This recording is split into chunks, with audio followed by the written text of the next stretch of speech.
เจ้าชายสิทธัตถะตัดสหูตัดเอาหยังตัดเอาธรรมได้อยู่ไสได้อยู่ในธาตุสี่ขันธ์ห้าอยู่ในกายในใจไล่อันใดออกมาได้คำสอนพระพุทธเจ้าบอกว่ามรรคมีองค์แปดเนี่ยทำให้ทุกคนนี่เอาชนะทุกข์ได้เอาชนะบาปกรรมเวรภัยเคราะห์ช่วยได้เอาชนะความโมโหบ่แจ้งได้แต่มรรคมีองค์แปดทั้งแปดองค์ต้องเลยฝึกต้องเลยปฏิบัติเอามรรคมีองค์แปดมาเปรียบมาเทียบใส่กายวาจาใจเจ้าของให้เจ้าของได้ตามมรรคมีองค์แปดอริยสัจสี่สิแจ้งเองเพราะว่าทุกข์ที่พระองค์ให้ให้เข้าใจถึงเฮาเองเฮาเองเกิดเป็นทุกข์แก่เป็นทุกข์ตายเป็นทุกข์ในเมื่อเฮาบ่ฮู้บ่เข้าใจบ่แจ้งในเรื่องนี้เฮาสิพากันโศกเศร้าร้องไห้รำพึงรำพันบ่สบายกายบ่สบายใจคับแค้นใจเป็นทุกข์เป็นทุกข์ได้เป็นแนวใดอ่อนแอท้อแท้หวั่นไหวน้อยอกตกใจหัวใจต้านทานบ่ได้บ่มีพลัง อันใดที่เขามาทั้งตาหูจมูกดินกายใจจะพาให้เป็นทุกข์สิ่งที่ประสบกับสิ่งบ่เป็นที่หักที่พอใจสิ่งที่ประสบเขามาเฮาบ่เป็นที่หักที่พอใจเฮาต้องเป็นทุกข์เพราะว่าบ่มีแรงต้านทานบ่มีพลังผลักดันแต่เฮาอยู่ทุกวันนี้เฮาต้องอยู่เพื่อพัดภาคจากสิ่งเป็นที่หักที่พอใจก็ต้องเป็นทุกข์ในเมื่อสิ่งที่เป็นที่หักที่พอใจพัดภาคจากไปเฮาก็ต้องเป็นทุกข์ปรารถนาสิ่งใดบ่ได้สิ่งนั้นก็ต้องเป็นทุกข์ย่อลงเฮาเองนี่บ่ฮู้บ่เข้าใจว่าขันธ์ที่นั่งอยู่นี่เป็นรูปความรู้สึกเป็นนามเฮาบ่เข้าใจเรื่องตนโตนี่เป็นเพียงแต่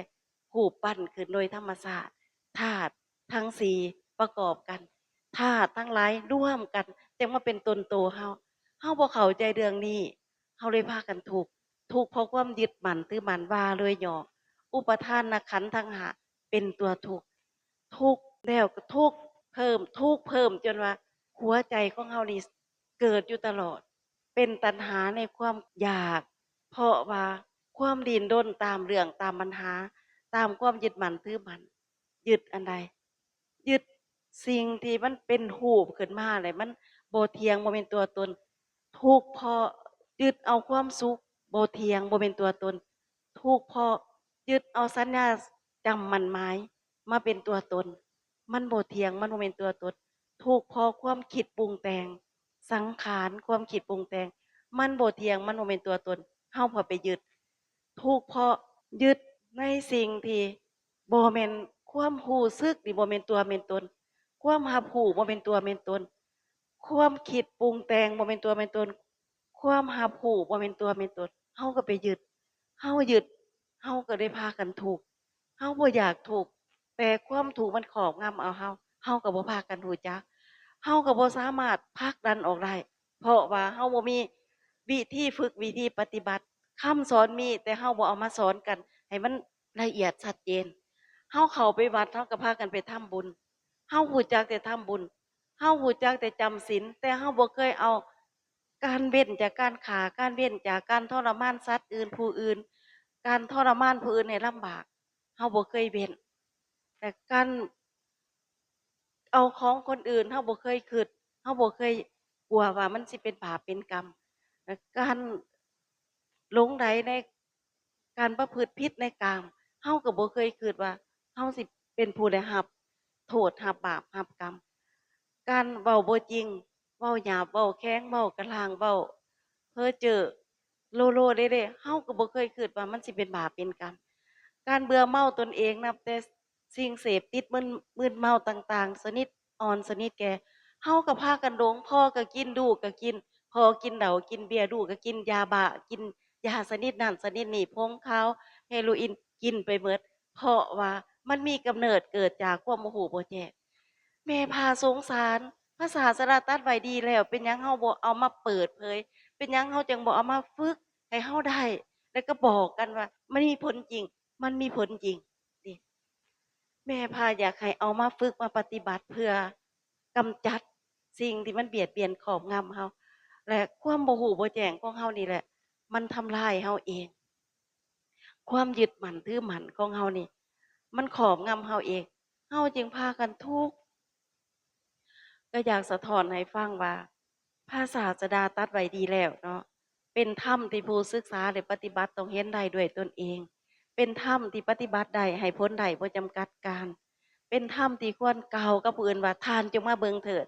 มาปฏิบัติเบิ่งเป็นธรรมที่เฮาทุกคนในโลกควรน้อมเข้ามาใส่ตนเป็นธรรมที่ผู้ฮู้ก็ฮู้ได้เฉพาะตน เป็นหยังเฮาจังบ่เอาจริงเอาจังรักษาเอาสร้างเอาเฮาให้ทานดีแหละแต่เฮาต้องเป็นผู้รู้จักรักษาศีลเฮาต้องเป็นผู้รู้จักเจริญภาวนาเฮาต้องเป็นผู้รู้จักฝึกปฏิบัติให้เป็นผู้มีศีลมีสมาธิมีปัญญาแม่พาเมตตาอยากให้เป็นผู้มีอีกมีความรู้มีความเข้าใจคือ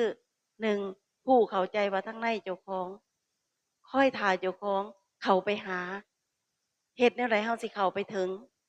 เฮาต้องได้ฝึกได้ปฏิบัติเฮาต้องได้ขัดเกลาเอาสิ่งที่มันปกปิดนี่ออกสิ่งที่มันกั้นกลางนี่ออกและเฮาต้องสำรากขัดเกลากายวาจาใจเอาสิ่งที่มัน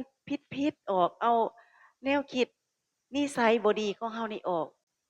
ขอฝากอยากให้เข้าใจตื่มมรรคมีองค์8แม่นแหละพระพุทธเจ้าให้เฮาเอามาปฏิบัติแต่อย่าท่องจำซื่อๆต้องปฏิบัติให้ได้หัวใจเฮาจึงสิสะอาดบริสุทธิ์ธรรมชาติถูกจังสิสอนเฮาจังสิสอนให้เฮาเข้าใจถึงเฮาเองถึงผู้อื่นถึงเฮาสิเข้าได้น้อยเฮาก็ได้เพิ่งน้อยยังดีกว่าบ่ได้ก็อยากสะท้อนให้ฟังว่าธรรมชาติรู้สอนเฮาแนวใด ถ้ามีเวลามานั่งถามกันเฮาสิโอ้มันเป็นแนวนี้เนาะเอาออกจากความจำมันง่ายนะโมตัสสะภะคะวะโตอะระหะโตสัมมาสัมพุทธัสสะอันนี้ความจำเอาออกจากข้อมูลจากธรรมชาติถูกมันต้องนึกเข้าไปหับออกนึกเข้าไปหับออกนึกเข้าต้องจำจะออกมาว่า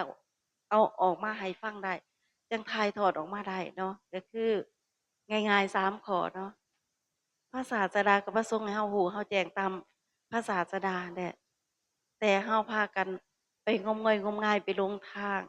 เฮาเลยบ่พากันฮู้กันแจ้งตามพระองค์พระสงฆ์เลยบ่พากันฮู้กันแจ้งตามองค์พระศาสดาตอนนี้เฮากลับเข้ามาหาเฮาเองซะกลับมาเอาคำสอนที่พระศาสดาพระสงฆ์สอนให้เฮาเอามาเป็นข้อปฏิบัติเอามากำจัดทุกข์ เอามากำจัดตัณหาในกามทั้งหลายตัณหาในความอยากมีอยากเป็นตัณหาในความมีแล้วเป็นแล้วบ่อยากมีบ่อยากเป็นขอปฏิบัตินี่สามารถกำจัดความทุกข์ขอปฏิบัติในเมื่อเฮาปฏิบัติได้ตัณหาบ่มีที่พึ่งที่อาศัยเฮาจะได้เพิ่งผลจากขอปฏิบัติทุกคนจะได้เพิ่งทุกคนจะเข้าถึงพระองค์บอกอย่างชัดเจนในธรรมจักรปวัตตนสูตรว่า ขอปฏิบัติทำให้สัตว์ดูถึงความลับบ่เรือแห่งทุกข์เป็นอย่างนี้อย่างนี้เห็นสอบลำดีสอบการเว้าจาสอบการทำการงานสอบการเลี้ยงชีวิตสอบความภาคเพียรสอบความระลึกสอบความตั้งใจมั่นสอบทำให้เจ้าคูเกิดญาณเกิดปัญญาเกิดวิชาเกิดแสงสว่างเกิดเริ่มแรกทำให้เจ้าคูเกิดญาณเกิดความสงบเกิดความหูยิงเกิดความหูพร้อมเกิดเป็นไปพร้อมเพื่อนิพพาน เฮาบ่ต้องปรารถนาเอานิพพานดอกปฏิบัติโลดปฏิบัติก่อนให้ได้มากได้ผลอยู่ในตัวเองเป็นไปเองก็ขอยุติการอธิบายให้ฟังขอให้ทุกท่านทุกคนที่ได้เข้ามาที่สำนักงานพระพุทธศาสนาแห่งชาติประเทศไทยครั้งที่2วันที่25ถึงวันที่27บรรลุมรรคผลด้วยกันขอให้เข้าใจว่าเฮามาสวยเฮาเฮาสวยตนเฮาจะได้เพิงตน ขอให้ทุกท่านทุกตนทุกคนได้เพึงตนเพึงธรรมด้วยกันทั้งหมดเถิด